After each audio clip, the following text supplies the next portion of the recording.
Assalamualaikum warahmatullahi wabarakatuh. Alhamdulillah. Alhamdulillahilladzi hadana lihada wa ma kunna linahtadiya laula an hadana Allah. May yahdihillahu fala mudhillalah wa la yudlil wa ma yudlilhu fala hadiyalah. Allahumma salli wa sallim ala sayyidina Muhammadin wa ala alihi wa sahbihi wa man tabi'a hudahu ila yaumil qiyamah. Amma ba'd. Jadi ini memang perdana saya berceramah melalui zaman yang baru ini via online. Jadi rotok bingung aku ya.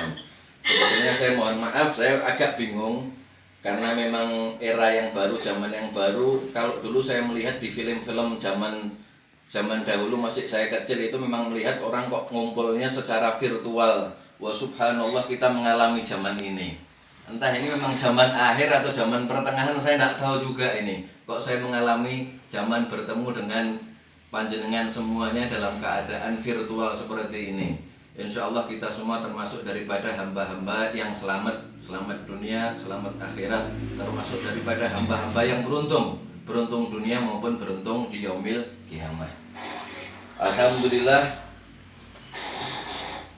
saya ucapkan pertama-tama saya haturkan takzim kepada Al-Mukarram, para habaib, para kiai, para ulama yang hadir semuanya.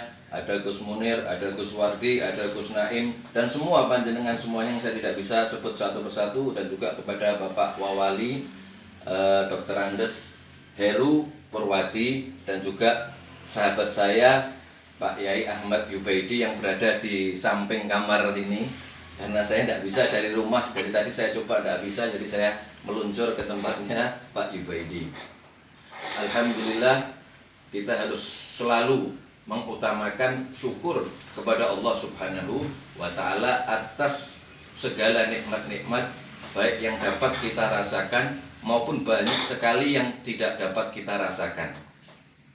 Maka sesungguhnya kalau kita mau menilai daripada apa saja nikmat yang diberikan oleh Allah Subhanahu wa Ta'ala, sesungguhnya apa yang menjadi cobaan, ujian maupun beban yang diberikan sama Allah itu sebetulnya tidak sebanding dengan nikmat atau pemberian yang besar dari Allah Subhanahu wa Ta'ala. Sungguh nikmat Allah itu lebih besar daripada apa yang dicobakan oleh Allah Subhanahu wa Ta'ala. Allah berfirman, wa in ta'uddu ni'matallahi la tuhsuha.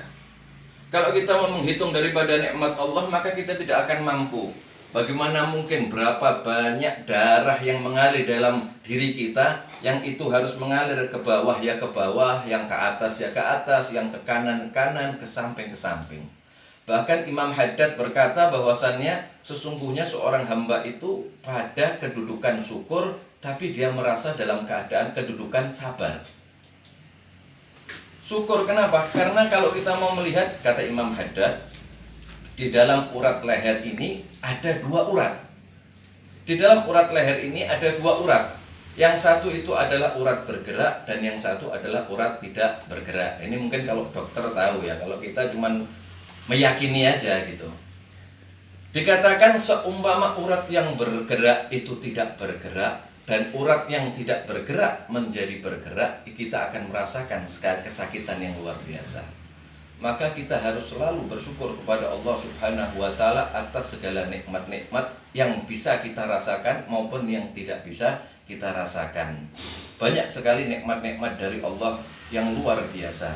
Nah ini kadang orang sekarang itu banyak dari teman-teman kita, rencang-rencang kita itu yang kadang ngresulo ya, datang kepada kiai, kepada ulama, habaib, ustadz, Pak Yai, urip kula niki kok kathah masalah.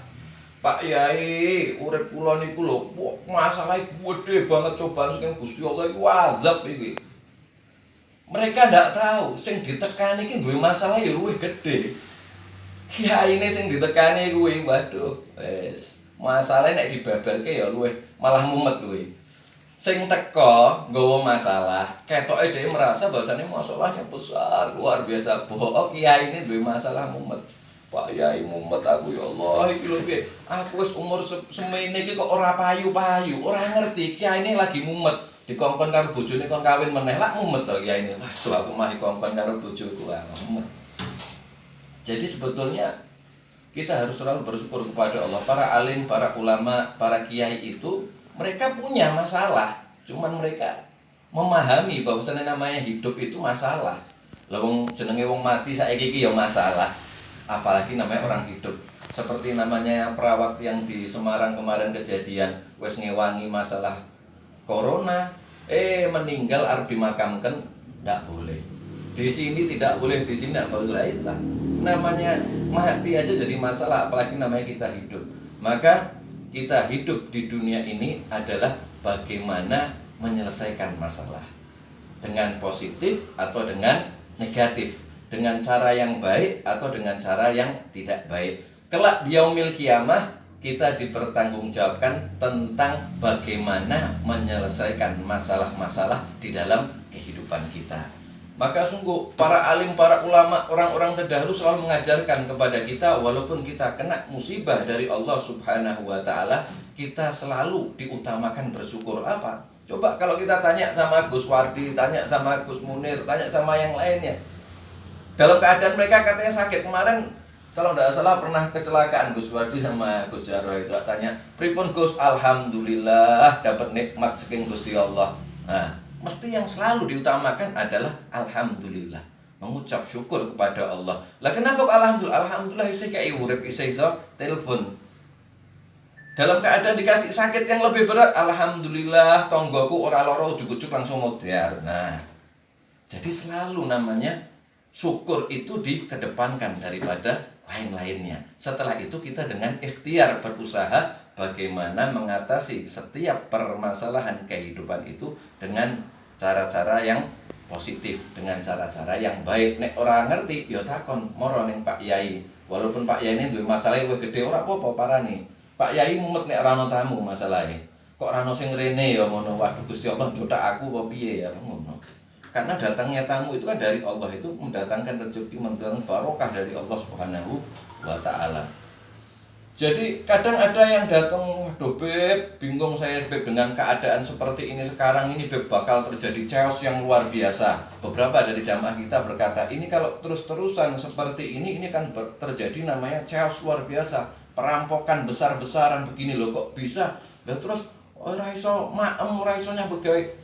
Ngapusi, kalau saya bilang berbohong. Apalagi untuk kota Yogyakarta, saya tidak tahu kota lainnya. Untuk kota Jogja atau DIY ini, alhamdulillah, pengertian atau pengertian satu sama lain itu luar biasa. Satu sama lain itu sangat mengerti. Bantuan-bantuan kalau cuman untuk makan, yakin pasti bisa.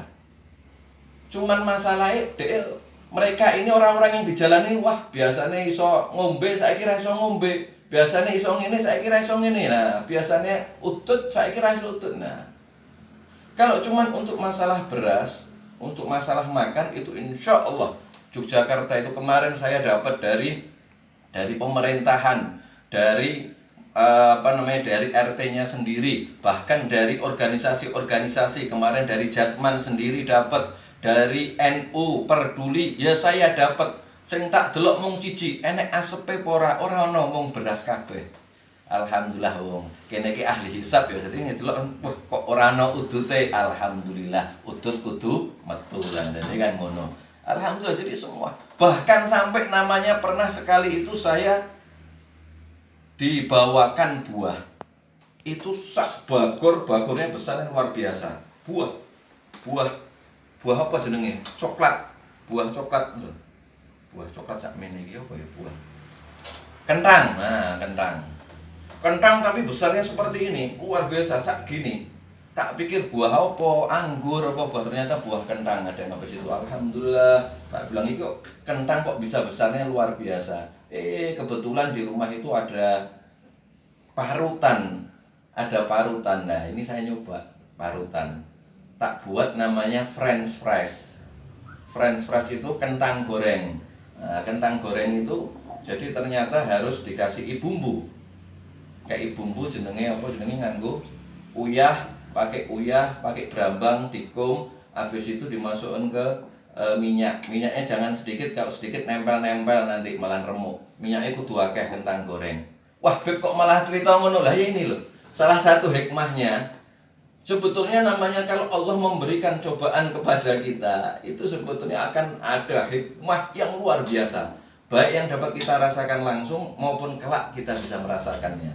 Salah satunya ya Bu, saya bisa masak rakitan kentang goreng, oh ngerti ternyata begini. Saya bisa mengerti ternyata anak-anak saya itu yang satu Fatihahnya sudah fasih, yang satu nek kon moco Fatihah orang nanti sak detik rampung bujuk-bujuk wal-walin amin. Loh, lah kok iso iki? Endi Fatihah lah kan gitu. Yang satu saya suruh wudhu tartil. Ternyata yang satu saya suruh wudhu dari tangan langsung kepala kaki selesai. Konangan ternyata kowe ngono saiki nah. Banyak sekali sebetulnya sebelum Allah memberikan cobaan itu pasti ada namanya hikmah-hikmah yang dapat kita rasakan. Maupun kelak yang tidak dapat kita rasakan sekarang tapi kelak kita rasakan. La yukallifullahu nafsan illa wus'aha. Jadi tidak mungkin Allah memberikan cobaan itu melebihi kuat. Wah, kula ora kuat Pak Yai, kula ora kuat dengan cobaan ini, tidak mungkin. Tidak mungkin. Pasti setiap hamba-hamba Allah itu mempunyai wadah masing-masing. Cobaan ini diberikan si A karena pas sama wadah si A. Cobaan B diberikan sama si B, pasti si B itu mampu. Kalau dibalik itu tidak mampu mungkin. Itu Allah sudah maha mengetahui. Maka tidak mungkin Allah memberikan beban cobaan itu melebihi daripada kemampuan orang tersebut.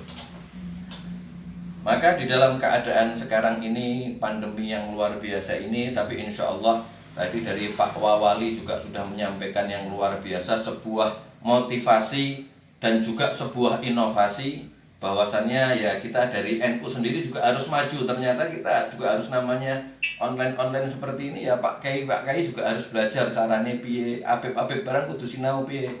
Saya juga baru belajar ini, jadi rotok ngemeti dulu kok akeh piye lah paham.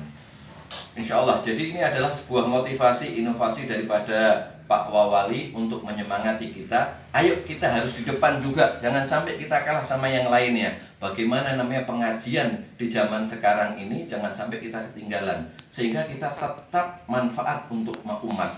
Tetap manfaat bagaimanapun keadaannya, dimanapun kita tetap menjadi hamba-hamba yang bermanfaat bagi